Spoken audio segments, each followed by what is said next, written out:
I will be translating a part of a Katha done on Nanak Parkash. So far, where we are at in the story is Guru Nanak Dev Ji has come to Ahmedabad, and there they meet one of their people who've done a lot of bhakti. His name is Bhai Lalo Ji. When Bhai Lalo Ji sees Guru Nanak Dev Ji at his door, he tells him to wait, and he hurries and starts preparations to serve them langar. While they wait, Bhai Mardana Ji asks Guru Nanak Dev Ji, who is this soul, who is this man? And Guru Nanak Dev Ji explains to Mardana that he's a Bhakt, and then gives him a lesson on the 9 types of bhakti. They then ate langar, and once they were ready to leave, they were about to take foot, but Bhai Lalo insisted to Guruji that can you please stay for 1 more month. Guru Nanak Dev Ji could not refuse his Sikh's desire. They decided they would stay while Mardana headed back to his village to check up on things. In Ahmedabad, there was a minister named Malik. Bhago. He had very high links with the rulers of the time. One day, Malik Bhago sent an invitation to Guru Nanak Dev Ji to a Brahmkosh that they were having. A Brahmkosh is basically like a religious langar where they bless the food in the name of Brahma, and they have everybody of high caste eat together. Guru Nanak Dev Ji refused to go. Malik Bhago was then informed that this man named Nanak refused to come to this holy event he was holding called the Brahmkosh. Malik Bhago got filled with extreme anger when he heard that Guru Nanak refused to come.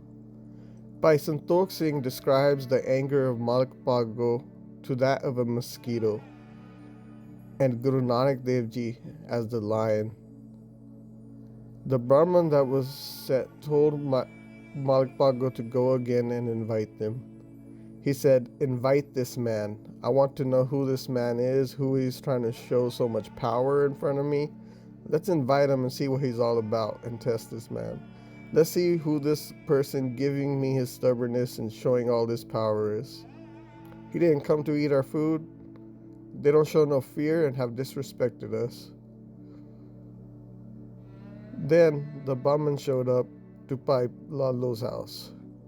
He went and stood by the door and shouted loudly, "Hi Lalo, listen to my voice, I'm asking you if Tapa Nanak is there." Bhai Lalo replies, "Yes, they are sitting inside, but first tell me, what's your business with the Guru? Tell me clearly." The Brahman said, "Please bring them out, I have to talk to them." At this point, Guru Nanak Dev Ji had already overheard this Brahman, this Pandit outside calling for them, and they themselves began to head out and said, "Hi Pandit Ji, what are you here to say? Tell me what business you have."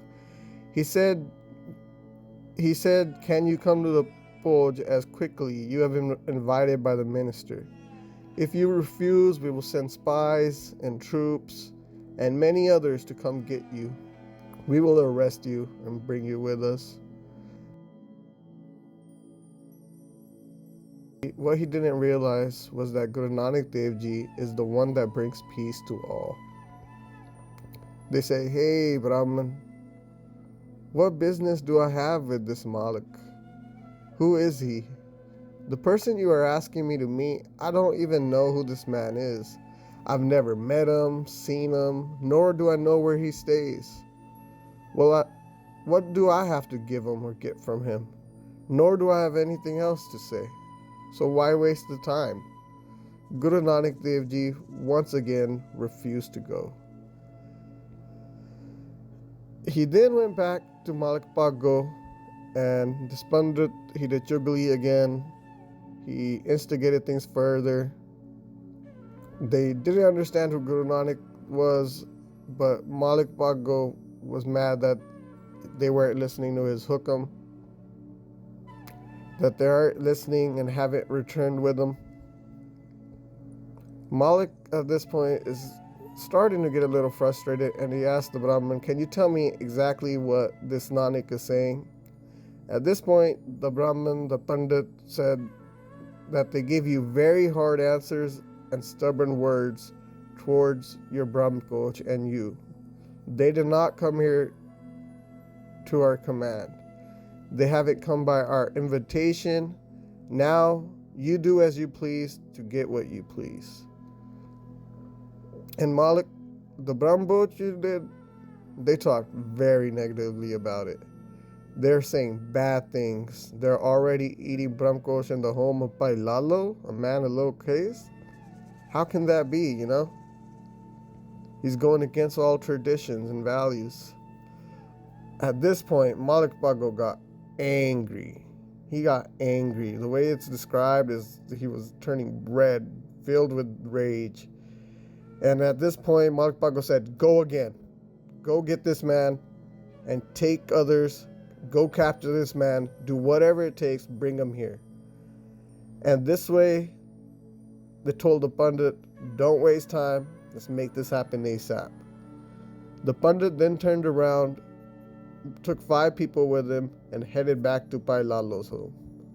The Pandit headed there with much anger, and once he arrived, he started shouting really loudly, asking the Guru to come out. He begins to tell Guru that Malik Bhago is very angry at you and you must go with us, that this is the only way we will have pala. If you refuse to go, we will arrest you and take you. Once Guru Nanak heard this, he just laughed and smiled, and he headed out. He headed where the Pandit was telling him to go. But little did they know that Guru Nanak wasn't just headed there to meet this Malik Bhago. They were headed there to embarrass those with such low mat. They want to erase that kind of mat away from those kind of people and make them realize. They were headed to those with matanimi. They were going to put an end to that dishonesty. But Lalo is a little worried and falling right behind Guru Nanak Dev Ji. These people do not understand that Guru Nanak Dev Ji is Paramatma themselves. Bhai Santokh Singh, he says. Wherever the news spread, everyone found out that the Guru Nanak was forced to come to Malik Bhago's house. People began to run and head that way. They were ready to see all the tamasha unfold, like most people do. Once Guruji arrived, the Pandit tells Malik, "I have brought Nanak here." Malik Bhago then asks them to bring Guru Nanak inside his home to see him. Guru Nanak Dev Ji enters Malik's home and directly asks Malik, "Now tell me, what have you brought me here for? And went to such troubling lengths to bring me here?" Guru Nanak at this point directly addresses Malik Bhago about the reasoning behind the trouble. Why bother when we don't even know each other? I don't know you. Why the trouble? Bhago hears this and says, "Yo, like I did Brahmkosh and you didn't show up. I sent you an invitation and you didn't come to all this blessed food that I had prepared. Tell me now, what's wrong with my pojan? What's wrong with my food that you refused to come? I had all types of food prepared and all types of high caste pundits and people and leaders. Everybody showed up besides you. At least tell me the reason for you not to come to my home for this." Guru Nanak at this point tells him that Guru Nanak does not keep company with fake people. He sits in company of everybody and he doesn't have no attachments. He said the people that are participants in the truth and honesty and don't have attachments are the ones. Guru Nanak says that the people that participate in your langar are those that can't get rid of their home. We eat whatever Guru gives us. We get very tasteful food and aren't greedy to it. Kirti Bhakti Karnavale gave us even one little piece of bread. We eat that in extreme peace. So at this point, Guru Nanak Dev Ji is saying that his simple life, without having to go find the most treasureful food, that everything he eats is Brahmkosh, everything he eats is a langar in the name of God and righteousness.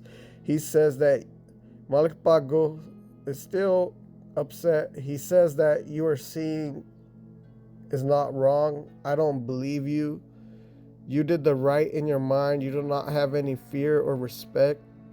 Like you're born a Kshatriya and you're associating yourself with these low caste people such as Takan, like Lalo, and you eat in their home. And on top of that, you call yourself Nanak Tapa, Bhago says. I just get angry looking at you. That you're Brahmo, you are saying disrespectful things about it. Like you're disrespecting our religion and our traditions. The food that's cooked that you eat at a low caste person's like Lalo's house, like you could have ate here. I called you so many times. You just didn't listen to any one of us. Look, everybody from all around came today besides you. Guru Nanak heard this and he says, then, well, if I didn't eat before, bring it now, and I'll eat what you prepared in the Brahm coach. I will fulfill your desire, and at the same time, Maharaj tells Bhai Lalo, hey, go home and go bring me something to eat too. A little piece of anything that you have. Lalo runs home and looks for whatever he could find. And in his impoverished conditions and his, style of living, there wasn't much to be found. He found a little piece of bread, roti, and he started coming back. While in Malik's langar, the food started showing up. There was fritters, pakode, there was puriyan, puris, patures, there was kada prasad. Well, there's very other foods that at that time would probably have been really hard to prepare. They brought everything and set in front of Guru Nanak Dev Ji. Now, as you wish, they said, you can start to eat. Then Guru Nanak looked toward Lalo, and Lalo grabbed a piece of bread Lalo brought from his home. Left hand, he grabbed the elements of the food. Right hand, he grabbed the elements of Lalo's food. The Guru Nanak Dev Ji squeezed both of his hands, and at this point, people were starting to stare like, what the heck is he doing? Suddenly, out of the hands, out of the right one, which held little piece of Bhai Lalo's bread, and out of the left hand, which held all the sweet puriya, the left one began to drip with blood like the Ganga, and the right one, when squeezed, began to drip with milk. At this point, everybody around was in shock. The whole crowd filled, everyone was seeing this, and they couldn't believe their own eyes. It is beyond their capability of understanding, but it's kind of hard because it's right in front of them. After seeing all this, Guru Nanak Dev Ji speaks this bhajan, that is, Malik, you have gathered a lot of people's blood by taking away their rights and doing bad deeds and doing work that is not honest. You did Brahmboj of that blood of the people that suffered. Hey Malik, listen to me. The one that doesn't understand and doesn't realize this, they've been enjoying your food without understanding the deeds you have done to provide the food. The one that eats food without realizing the hunger for our separation of God, that is why it is a sixth hukam. This Sakhi is written in Nanak Parkash and is almost 550 years old. But what we can take from it today is the valuable lesson that this Sakhi gives of us understanding a deeper understanding of our actions. Only eat what you earn. And I would say that this applies more than just food. Maharaj says, a person who understands this in his heart would never drink the blood, just as the way they wouldn't do wrongdoing. Look deep in your hearts and understand the one you called a low caste Lalo, the one you all mistreat. You don't see that his food is filled with righteousness and dharma. Naam japo, kirt karo, te vand shako. Go like Bhai Lalo, and your food would be the paramkoj every day. Where there's a duty of dharma and you feed and eat brampoj every day, our hard earning should be accordingly to our gurus explain our lives. Maharaj Ji says with a lot of respect that the food Guru Nanak Dev Ji eats at Bhai Lalo, they praise that Lalo with his hands does all this hard earning. His thinking is of one of honesty, doing hard work. Then if someone he gives food or whatever little he has, he shares it and then he eats himself. This is Guru's Langar's Maryada. We serve others first and then we feed ourselves. Living and working life in this way helps you become a pavitra person. The one that does kirtakarni and seva, thousands of sins and actions are erased, not just from now, all their previous lives. Don't feed others and do langar just for the balle balle. We need to understand the deeper aspects of why our gurus have started these maryadas. Guru Nanak Dev Ji explains that people only do their good and blame their bad on others. You shouldn't do bad karma by blaming others. Nanak says that the rule of Vaheguru is like a seed that's planted. It will definitely grow. In the same way we plant in our mind is what will grow out the dirt. Like thorns we grow, and when someone touches them, many pain comes. Guru Nanak Dev Ji says that you should stop doing things to praise people. Guru Nanak Dev Ji is giving us an amazing lesson. The seed that is not yet planted will not grow in the same manner. The way we show that we are doing many deeds and in reality we are not doing anything is the same way, like a beautiful seed that's never planted. Guru Nanak Dev Ji says that these actions will stay with you till the end, and then you will see what it costs you. Like a little piece of wood, he realized that his mind was then turned to ash. Bhago, filled with shame, sits looking down sad and sitting in front of everybody like a son man who lost his kingdom, like a gambler who lost all his money, like a burglar caught red-handed. The high and low all look at Malik. Everyone in shock. And the Guru Nanak Dev Ji does not say a word. He says what he has been said and quietly gets up and leaves.